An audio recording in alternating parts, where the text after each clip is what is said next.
I keep my goals to myself, cause whenever I share it with folks, they get a look upon their face and their memory floats to a time where their goals and the stars ain't... What's good? We're going to get into AEW Dynamite from June the 3rd, 2026. This was a pretty boring and bland show. However, I did like a few things on this show. I liked Roos versus MJF. I thought that was really good. I like the fact that we're still continuing the Tommaso Ciampa Chris Jericho feud. I like that. I like that Mercedes Mone is back.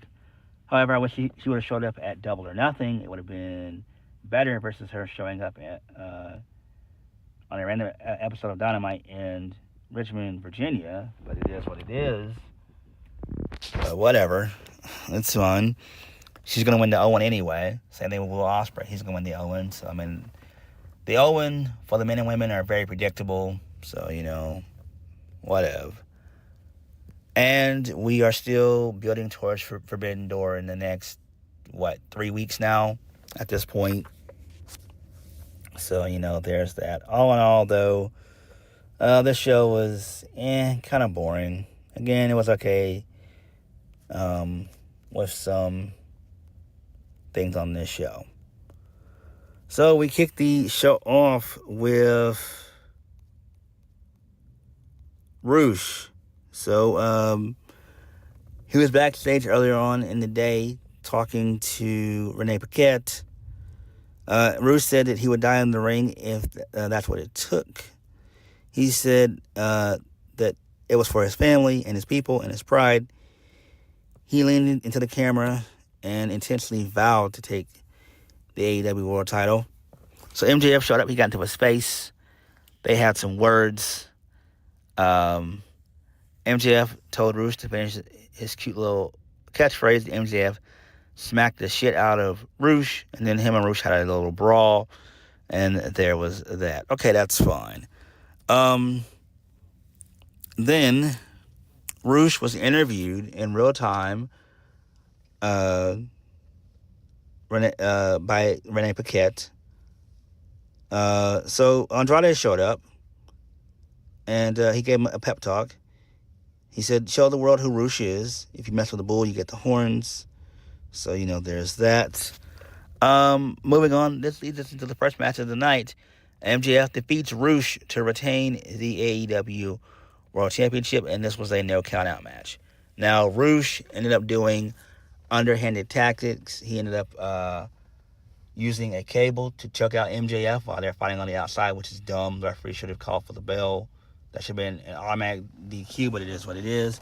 Again, you have two heels going at it, so trying to, out-heel each other.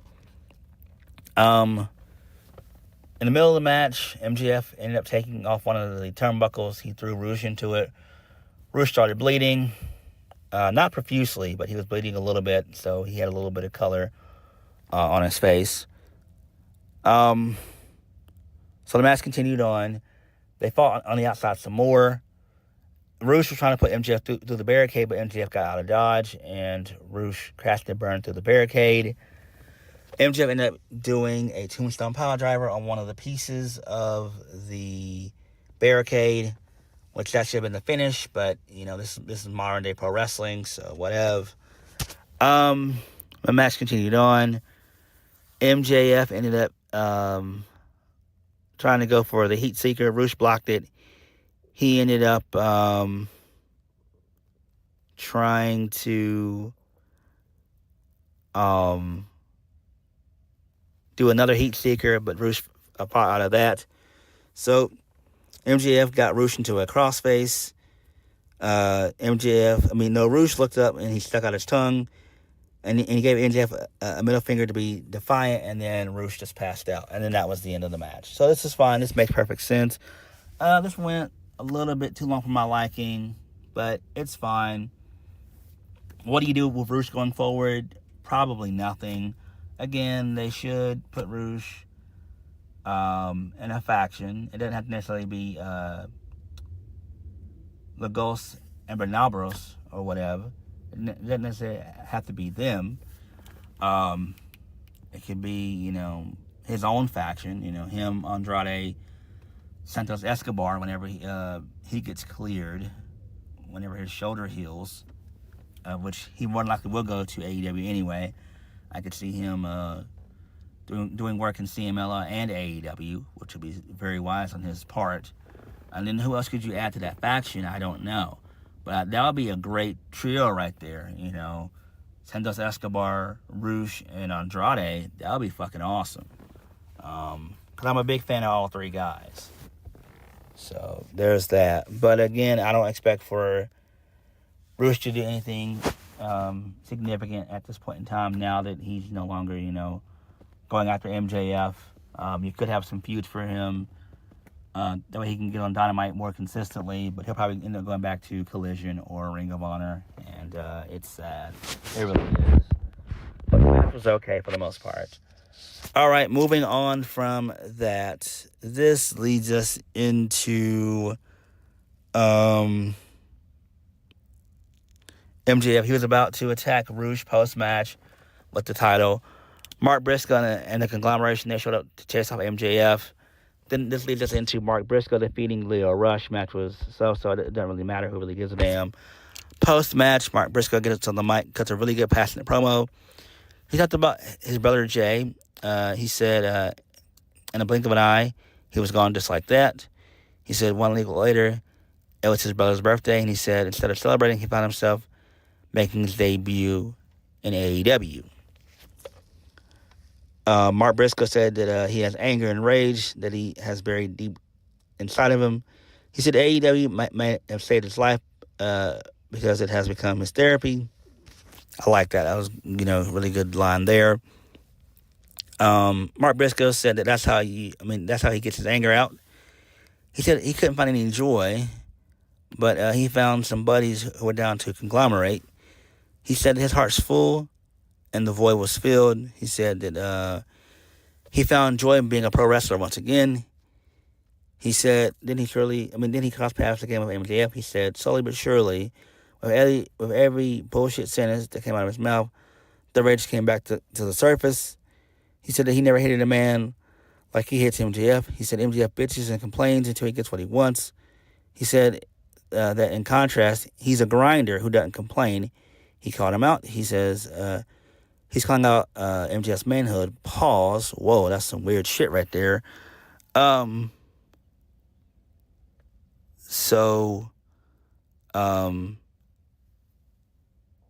Briscoe says, prove that you're the best. Prove it, Max. He said he feels that he's got demons on him. Whoa. He said it's cute. He calls himself the devil, but he doesn't know if he reads the book or not, but he loses. And he leaned into the camera and said, quit being scared and give him a title shot, you moist-ass bitch. I like that. That was hilarious there. And then that was the end of the promo. So good stuff there. I liked it. A little bit homoerotic for me, because, that's a little bit too much going on in AEW. A lot of times they make, homoerotic, references and stuff. It's just kind of weird. But, in all seriousness, this was a good promo. I don't understand why they're going back to Mark Briscoe and MJF. Clearly, they're going to do this either at Forbidden Door or probably maybe like a week before Forbidden Door. I doubt if MJF's going to even make the card for Forbidden Door, really, if we're being honest. Because, again, MJF's going to be a transitional champion. We already know MJF's going to more than likely lose the title at Redemption to Kenny Omega because it's going to be in Canada. So, there's that.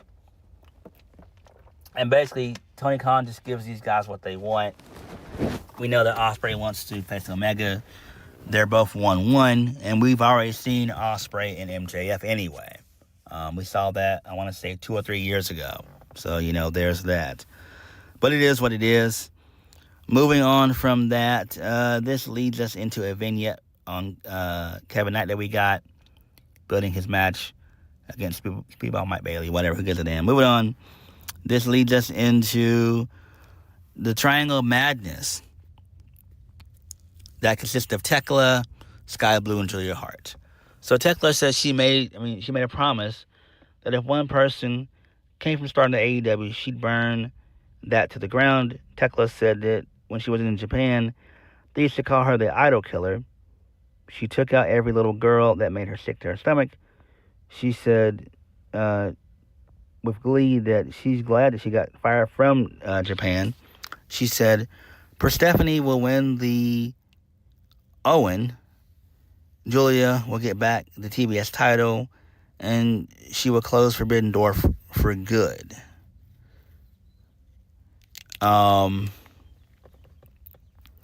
She said that she's not declaring war to Stardom.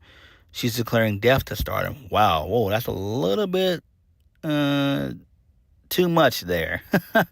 She said that if a message wasn't clear enough, then she climbed the ladder and spit on the Stardom logo on the big hall of the entranceway, and that was it. So, there's that. That's fine. Clearly, this is setting up a match for her at Forbidden Door, which should be fine. So, good shit there. All right. Moving on. This leads us into the Death Riders. They're backstage with Will Ospreay. So, Daniel Garcia called Will Ospreay a young boy. And he said the last time he wasn't at 100%. So, Mox showed up. And he said that Mark Davis is taking up space in his brain. But it's time to discard him. John Moxley said that Mark Davis isn't a movie monster and he can beat him. He said that he's a different guy. He said that Mark Davis has never... my bad. Yeah, Mark Davis has never wrestled this version of Will Ospreay. John Moxley said Don Callis will have to hire a truck driver to run him over to stop him. Talking about Will Ospreay. I'm like, okay. John Moxley told Will Ospreay his task is to beat Mark Davis, and he'll take care of everything else. John Moxley said that he's starting to quote-unquote see it in him. He said he isn't blowing smoke. Willa Yuta gave Will Ospreay an encouragement nod, and then that was it. Okay, whatever, I don't care. Moving on, Andrade defeated a jobber. So there's that. So Bruce showed up. He cut a promo. So then they were interrupted by Jake Dole and Don Callis. So Don Callis congratulated Andrade, and he said he had something important to say. He announced that Kevin Knight is now the newest member of the Don Callis family. So whatever. I don't care about this shit. It sucks that Kevin Knight is not in the Hurt Syndicate, but the Hurt Syndicate, they're a babyface faction now. And they're basically on Collision, basically, which is sad. They used to be all over Dynamite, and now, they're all over Dynamite last year. And then now, fast forward to this year, they're not doing shit. They're not doing anything. Like, the only thing they've done is Stadium Stampede on Double or Nothing. That's all they've done, really. So, there's that. Unless Bobby or Shelton were injured. And I think Bobby may have been injured for a little bit, too. So, but hopefully the Hurt Syndicate can get back into the swing of things, hopefully, because they're a great faction. And I would love for Kevin Knight to be a part of the Hurt Syndicate. That would be great. Because the Don Callis family, they suck ass. Again, they have too many people in the faction. It should consist of at least 4 people. I would say Kyle Fletcher, Okada, Josh Alexander, and there would have to be a 4th guy. I can't think of it right now, but there should be at least 4 guys there. Because Andrade doesn't need to be in the Don Callis family, but there should just be like 4 guys there. Maybe you put like a Mance Warner there. I think that would be great. Because he's a way better heavy than lame-ass Lance Archer. So, whatever. I don't give a damn. Moving on. Oh, yeah. Oh, my bad. Kevin Knight. My bad. I apologize. Kevin Knight should it should just be just those 4. Kevin Knight. My bad. Kevin Knight, Okada, Fletcher, and, just those 4 guys. So, Kyle Fletcher, Kevin Knight, and Okada, and Josh Alexander. Just those 4 guys. Yeah. That's how it should be. Everything else and the Don Callis family, get fucking rid of them. But it's not going to happen, so whatever. Moving on, this leads us into, Kevin Knight, he won his match against Speedball Mike Bailey. And then Kevin Knight said he wanted to become Jet 2 belts. So I guess he's going to go after MJF. It's like, what the hell? Like, I don't care about this shit at all. Moving on, the Dog, they're on the show, that being Clark Connors and David Finlay. They said they took out Edge and Christian last week, and then they invented a new 5-second pose. Then they took out the Bang Bang Gang. David Finlay started playing a kazoo. The Young Bucks showed up. Matt Jackson said they don't see Bullet Club's worst leader ever as an actual threat to the tag team titles. And then Matt challenged him to a match tonight, and then David Finlay said the Dogs wrestle when they feel like it, and then that was it. I don't care about this shit at all. Moving on, this leads us into MJF. He's taking an ice bath, and he sent a message to Mark Briscoe saying that he should stop asking because it's not going to happen. His word is final, his word is law. Okay, that's fine, whatever. Moving on, this leads us into Alex Windsor. She loses to Mercedes Mone. So Mercedes Mone is back. She's had a 4 to 5 month hiatus. We haven't seen her since, I want to say, either January or February. One of the two. I want to say the last time we saw her was in January, I think. But she's back. She wins, so that's fine there. So whatever. Don't really care. She is going to basically win the Owen anyway. So, there's that. She wins via the statement maker. Don't give a damn. Moving on. This leads us into the Don Callis family, because they're once again on the show. This time in the form of Don Callis and Okada. Kazuchika Okada. So Don Callis said that he's a magnet for gold, and it just comes to him, a reference to Kevin Knight. So Okada nodded. Then Don Callis said next, Mark Davis will break the neck of Will Ospreay and go on to win the Owen, which does not happen, spoiler alert. Don Callis said that Okada got screwed against Takeshita, and they won't stand for it. Okada said his title doesn't belong in Takeshita's backpack, and it won't be long before he gets it back. Okay, that's fine, whatever. Moving on, this leads us into Tommaso Ciampa. He's backstage. He said that Chris Jericho was at home licking his wounds. Tommaso Ciampa said that he's waiting for him, but he may strike first. And then he called Chris Jericho a stupid idiot. Okay, that's fine. I'm liking this. I'm a fan of Tommaso Ciampa versus Chris Jericho. This should be great. This should be a really good Forbidden Door feud. Or you can do this at Redemption. I think that's what they should do, is to build this thing out. Build this thing out to Redemption. Redemption is in July sometime. So we know Jericho's going to make that show because he's from Canada. So, yeah, he'll be on that show. And I think if you build it for a good month and a half, it could be really good. Because Tommaso Ciampa's good.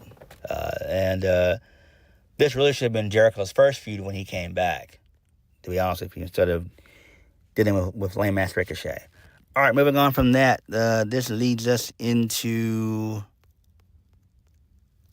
what else was on this miserable show? Oh yeah, the main event of the evening. Will Ospreay defeats Mark Davis. The Don Callis family got involved. Same thing with the Death Riders. So whatever. I don't give a shit about any of this. It doesn't really matter at this point. Why do you have to have Will Ospreay getting help from the Death Riders to beat Mark Davis? Get fucking real.